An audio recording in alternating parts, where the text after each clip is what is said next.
Hi friends, నిజంగా చాలా అంటే చాలా బాధగా ఉంది. నేను ఇన్ని రోజులు అమ్మాయిలతో అబ్బాయిలకు సేఫ్టీ లేదనుకున్నా, కానీ అబ్బాయిలతో అబ్బాయిలకు సేఫ్టీ లేదు బ్రో. నిజం బ్రో, మగోళ్ళకే సేఫ్టీ లేదు. అసలు లిటరల్గా ఎలా అంటే, ఒకడు హాయ్ అని మెసేజ్ పెడతాడు, సరే ఎవడో తెలిసినోడేగా అని చెప్పి హాయ్ అని రిప్లై ఇస్తే 2 నిమిషాలు చాటింగ్ చేసి నెంబర్ పెట్టి మింగుతావా, వీడియో కాల్ చేయి, ఏంట్రా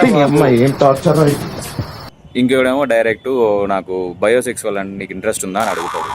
సరే మంచిగా పద్ధతిగా లేదు బ్రో అని చెప్తే వినకుండా నీ లవర్ని ఎన్నిసార్లు బ్యాటింగ్ చేసినావు, ఎట్లా చేసినావు, ఏ విధంగా చేసినావు బ్రో, ఎట్లా చేస్తే నీకెందుకు రా.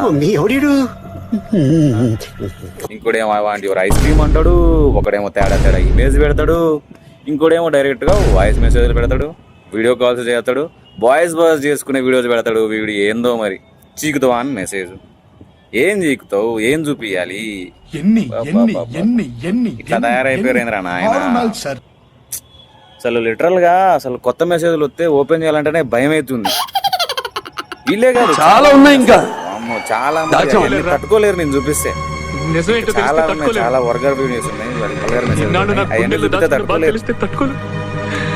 కొత్త మెసేజ్లు వస్తే నిజంగా ఓపెన్ చేయాలంటే ఉచ్చబడుతుంది. అది నిజంగా అమ్మాయి అయినా కానీ ఓపెన్ చేసి చూడాలంటే వామ్మో ఏడ వీళ్ళు దాకుతారా అని చెప్పి భయం అవుతుంది. అంత భయపెడుతున్నారు మమ్మల్ని అయితే. మిమ్మల్ని హర్ట్ చేయాలని కాదు బ్రో, మీకు ఇంట్రెస్ట్ లేకపోతే అవతల వాళ్ళకి వదిలేయాలి. ఇప్పుడు అవతల వాళ్ళ ఇంట్రెస్ట్ని బట్టి మీరు మూవ్ ఆన్ అయితే బాగుంటుంది. ఇంట్రెస్ట్ లేకున్నా కానీ మీరు ఒకటే రైలు పట్టా పోగులు పెట్టినట్టు ఆ మెసేజ్లన్నీ పెడితే చూసి తట్టుకోలేద్దామా మేము. వామ్మో ఏందో ఈ జనరేషన్, అసలు అర్థమే కావట్లేదు. ప్లీజ్ ఇక మీద ఎట్లయినా నాకు ఆ మెసేజ్లు పెట్టకండి.